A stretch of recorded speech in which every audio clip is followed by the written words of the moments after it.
Perkara yang pertama yang akan melindungi kita tatkala mana kita dalam kubur nanti adalah amalan-amalan. Dan rugilah bagi siapa-siapa yang sibuk mengumpulkan bekalan untuk ditinggalkan.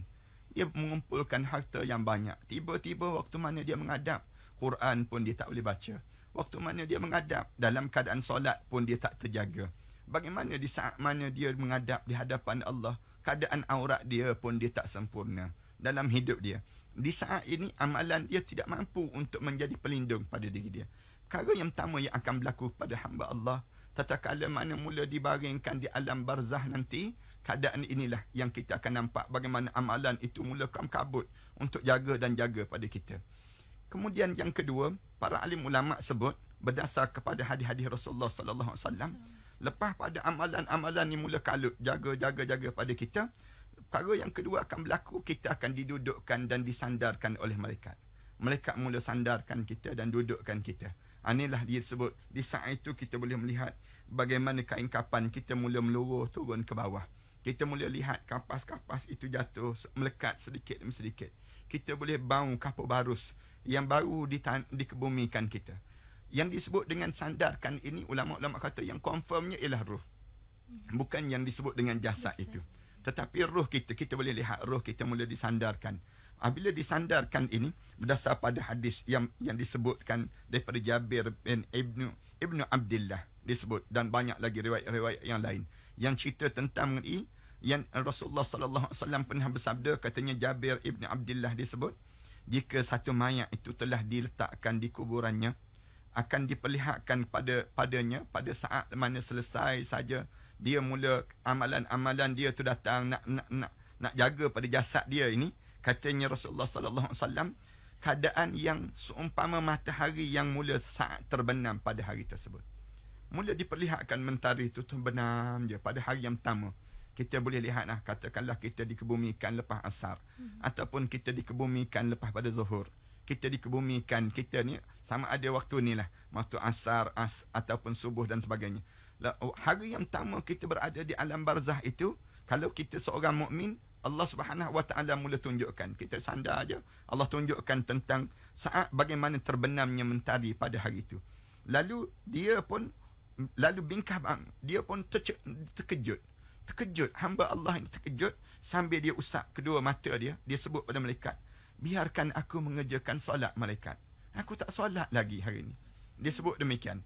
Malaikat pun jawab. Hadis ni hadis riwayat Ibnu Majah, Ibnu Abi Ad-Dunya dan juga Ibnu Abi Asim yang cerita tentang perkara demikian. Malaikat kata, tak ada dah solat untuk kamu, tak ada dah puasa untuk kamu, tak ada dah zakat untuk kamu. Walakin numu kalil arusah, tidurlah kamu hari ini bagaikan hari pengantin baru untuk diri kamu. Saat yang terindah dah pada kamu, waktu mana kamu dah mula menghadap di hadapan Allah Subhanahu Wa Taala. Ini keadaan yang berlaku, dan banyak riwayat-riwayat yang cerita tentang bagaimana kita mula disandarkan ataupun kita didudukkan. Ruh itu didudukkan di saat mana malaikat nak mula pertanyaan, soalan malaikat ini untuk ditanya tentang amalan-amalan. Dua. Yang ketiga, para pendengar yang dihormati sekalian, mula saat itu datangnya malaikat Munkar dan Nakir. Dan di waktu itu malaikat Munkar dan Nakir ini datang dalam keadaan yang saat mana kita menjadi kegerunan yang amat sangat. Kita tengok malaikat dah mula datang tak boleh, tapi ada satu tempat yang malaikat Munkar dan Nakir akan datang juga di saat tersebut. Di saat ini, kalau kita perhati dalam kitabnya cerita tentang mengenai bagaimana Rasulullah sallallahu alaihi wasallam sebut pada Umar Al-Khattab radhiyallahu anhu. Dia kata, saat ini akal kita mula dipulangkan balik. Allah Subhanahu Wa Taala bagi nampak macam mana keadaan yang sebagaimana kita sekarang ini. Berlaku riwayat Umar Ibn Al-Khattab, dia sebut, Rasulullah sebut pada Umar, wahai Umar, apa yang kamu akan lakukan jika kamu nanti meninggal dunia? Rasulullah tanya Sayyidina Umar, Umar, kalau kamu meninggal dunia nanti, kamu nak buat apa, Umar? Rasulullah tanya demikian. Lalu di waktu mana kamu tengok kaum kamu mengukur kain kapan kamu sepanjang 3 hasta, Rasulullah kata, kemudian satu bentang lengan kamu dalam keadaan dimula nak dikapankan kamu, kemudian mereka datang kembali pada kamu untuk memandikan kamu. Kamu nak buat apa, Umar? Di saat mana orang dah mula nak mandikan kamu, mengkafani kamu, kemudian kamu diberi wangi-wangian, bau kapur barus untuk kamu, lalu mengusung kamu hingga mereka membaringkan kamu di liang lahat. Rasulullah tanya Sayyidina Umar, kamu nak buat apa di saat itu Umar? Di saat mana orang dah mula nak mandikan mayat kamu, mula dalam keadaan nak kafankan mayat kamu, mula dalam keadaan demikian, bagaimana keadaan di kamu di waktu itu? Selanjutnya kata Rasulullah, orang mula bumikan mayat kamu, timbunkan dengan tanah dan menguburkan kamu wahai Umar. Begitu mereka pergi meninggalkan kamu, kamu langsung didatangi oleh malaikat penjaga kubur, yakni Munkar dan Nakir. Rasulullah kata dah orang berlalu dah pergi Umar, malaikat Munkar dan Nakir ini akan datang. Akan datang tanya pada kamu. Suara mereka itu, katanya Rasulullah, suara malaikat Munkar dan Nakir itu seperti halilintar yang menggegarkan dan sorok mata dia bagaikan petir yang menyambar. Rasulullah sallallahu alaihi wasallam sebut bunyi suara dia tu, kamu dengar petir-petir kan, yang halilintar yang sabung menyambung itu, kamu rasa kecut kan? Kamu rasa kecut. Di saat mana kamu tengok mata dia tu berkilat, macam berkilatnya petir yang menyambar itu sendiri. Lalu Rasulullah katanya dia, rambut dia tu terseret sampai ke tanah. Rambut malaikat Munkar dan Nakir itu seret sampai ke tanah.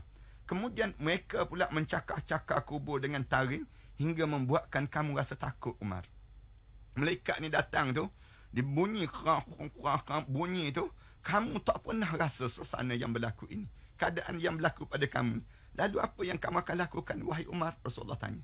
Umar tanya balik Rasulullah, apakah saat itu aku masih mempunyai akal seperti sekarang ya Rasulullah? Tanya Sayyidina Umar. Sayyidina Umar tanya Rasulullah, waras ke aku di saat itu ya Rasulullah? Tengok keadaan yang menakutkan begitu. Lalu Rasulullah kata, ya, kamu dalam keadaan waras, kamu tak bingung, kamu dalam keadaan kamu nampak, kamu perhati betul keadaan yang sedang berlaku di saat itu. Umar berkata, kalau begitulah aku ni akan tak tahu apa lagi yang aku akan mampu nak lakukan ya Rasulullah di saat yang aku berhadapan suasana begini. Tak tahu nak buat apa. Kerana apa dia? Kerana nak jawab apa dia dengan malaikat Munkar dan Nakir yang datang ini sendiri. Ini keadaan yang berlaku lah. Ini cerita tentang mengenai keadaan yang berlaku ini. 2. Yang 3. Yang keempat, para pendengar yang dihormati sekalian, apa yang berlaku pada kita di saat mana malaikat Munkar dan Nakir datang itu, akan datang satu kekuatan pada kita. Kalau kita boleh buat yang ni, apa dia? Quran yang melindungi kita. Quran, para pendengar yang dihormati sekalian, Quran ini akan menjadi pelindung pada kita. Al-Quran saya baca dalam hadis-hadis Rasulullah, dan saya dengar daripada guru-guru saya sentiasa sebut, kamu baca Al-Quran, kamu jangan tinggal Al-Quran. Kalau kamu tinggal Al-Quran dan kamu tak boleh baca Al-Quran, kamu akan menyesal dalam kubur nanti. Biar kamu menangis sekarang. Menangis sekarang, kamu tak boleh baca Quran kan? Kamu buka Quran tu, kamu jalankan jari kamu. Kamu tu gerakkan jari jemari kamu tu, kamu sebut pada Allah, ya Allah, tak boleh baca ya Allah. Tak boleh baca ya Allah. Kamu menangis. Kamu menangis sekarang lebih baik. Kerana Quran akan menjadi pelindung pada kamu. Kalau kamu boleh baca, wahai orang yang boleh baca, kamu jangan tinggal Al-Quran. Dalam hidup kalian, kamu baca Al-Quran. Bila kamu baca Al-Quran, sebelum mandi subuh, kamu baca Al-Quran. Kamu ambil Quran, kamu riba Quran pada diri kamu. Quran akan menjadi pelindung pada kamu ni. Kalau kita tengok dalam hadis yang cerita tentang mengenai bagaimana yang disebut Al-Quran ni, yang hadis yang diriwayatkan oleh Ubadah bin Ibn Samit, yang diriwayatkan oleh Ibn Ubaid ad-Dunya dalam tahajud dia, Ibn Ad-Duras dalam Fadail Al-Quran, dan Hamid Ibn Zawd dalam Fadail A'mal, dia mengatakan begini, jika salah seorang di antara kalian bangun pada satu malam, kalian hendaklah baca Quran tu kuat sikit. Bangun malam-malam tu baca kuat sikit Quran. Kemudian kerana suara kuat itu akan mengusir syaitan dan juga jin yang fasik yang mengganggu kamu. Kamu bangun malam-malam tu, jangan kamu tinggal baca kuat-kuat sikit suara kamu.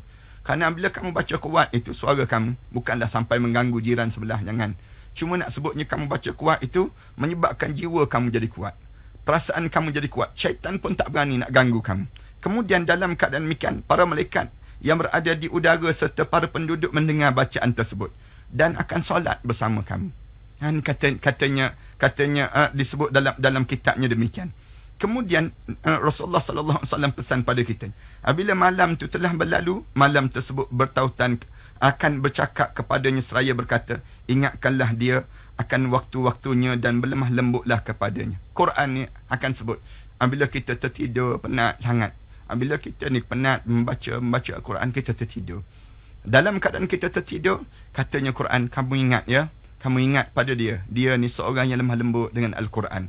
Sampai kepenatan demikian dia. Jika kematian telah mendatanginya.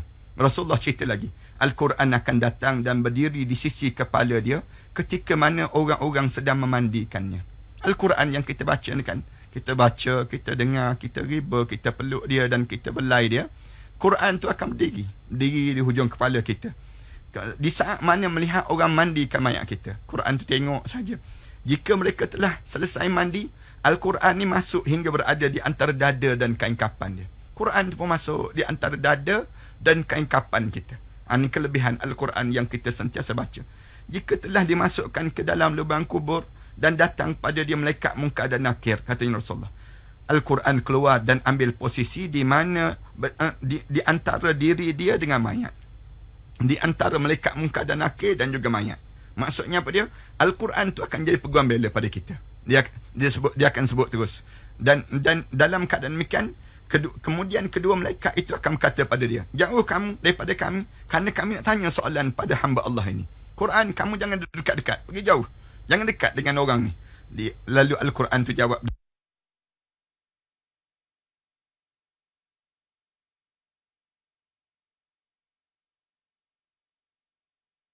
demi Allah, aku tidak akan melepaskan diri aku daripadanya, kerana aku dapat memasukkannya sehinggalah aku dapat masukkan dia ke dalam syurga Allah. Jika kalian berdua diperintah untuk melakukan sesuatu itu hak kalian. Tetapi katanya Al-Quran, aku akan menjawab bagi pihak dia. Kamu nak tanya apa dia, kamu tanya sekarang. Kemudian Al-Quran itu melihat ke arah si mayat. Al-Quran ni pun tengok pada kita. Waktu mana kita meninggal dunia tu, Quran tengok. Quran tanya, kamu kenal ke aku? Kamu kenal ke aku? Lalu mayat ni jawab, tak kenal. Katanya mayat jawab, tak kenal. Kamu ni siapa? Ni keadaan yang akan berlaku dalam kubur nanti. Lalu Al-Quran sebut, aku adalah Quran kan? Kamu kan hidup atas dunia dahulu rajin baca Quran. Kamu hidup dengan Al-Quran. Akulah yang menjadikan kamu bangun sepanjang malam. Kamu tak tertidur kan baca je aku. Air mata kamu tu mengalir je. Yang menjadikan aku haus sepanjang siang. Kamu baca Quran tu sampai dahaga-dahaga kamu baca Quran. Kamu baca Al-Quran. Kemudian kamu tak terikut nafsu kamu. Kenapa kamu rajin baca Quran? Kemudian pendengaran kamu terjaga kan? Penglihatan kamu terjaga kan? Kamu dapatkan aku di antara teman-teman kamu sebagai teman yang paling jujur dan di antara saudara-saudara yang paling jujur. Sekarang kamu boleh lihat bagaimana jujurnya aku dengan kamu. Waktu mana kamu hidup dahulu, kamu tak jumpa teman-teman sebegini. Dan sekarang kamu tengok, aku ni peneman pada kamu kerana kamu teman aku. Oleh kerana itu, aku akan menyambut kamu dengan senang hati. Setelah pertanyaan malaikat Munkar dan Nakir, kamu tidak akan menemukan kesulitan dan kesedihan lepas pada ini. Para pendengar yang dihormati sekalian, saya nak sebut pada para pendengar. Sebenarnya kalau saya baca dalam hadis-hadis Rasulullah, Quran ni memang satu kekuatan. Kalau para hadirin sekalian tertinggal Al-Quran, para hadirin sekalian tertinggal kekuatan. Kekuatan di dunia dan kekuatan kita dalam kubur nanti. Kalau kita rajin hidup kita dengan Al-Quran, sentiasa baca Al-Quran dan hidup kita mencuba dengan Al-Quran untuk kita dapatkan bacaan Al-Quran. Kalaupun kita tak reti, kita riba juga Al-Quran. Cari juga guru-guru Al-Quran. Kita dapatkan guru-guru Al-Quran. Di waktu ini, kita akan rasa penat. Tetapi waktu mana kita di sana nanti, kita akan rasa keringanan yang amat sangat yang berlaku pada kita. Para pendengar yang dihormati sekalian, kemudian lepas pada itu, lepas pada Quran ni, Quran cerita banyak tentang bagaimana Al-Quran pelindung. Rasulullah SAW cerita tentang Al-Quran. Tetapi oleh kerana keterbatasan masa kita ini, saya nak sebut, di saat itulah lepas pada Quran sebut begitu, malaikat mula datang. Malaikat Munkar dan Nakir itu datang, mulalah sesi soal pertanyaan yang akan berlaku pada kita. Pertanyaan-pertanyaan dalam kubur ini yang kita akan bincangkan akan datang nanti. Dalam perbincangan pertanyaan, soalan Munkar dan Nakir yang menyebabkan kita ni rasa sesak sangat. Dada kita dan kita rasa bimbang sangat. Untuk kita ni nak lepas ke boleh tak lepas dengan pertanyaan malaikat Munkar dan Nakir ini sendiri. Saya rasa ini di antara perbincangan kita untuk kita boleh nampakkan gambaran bagaimana saat kita akan dihadapkan di hadapan Allah di saat mana kita kesendirian di alam barzah nanti.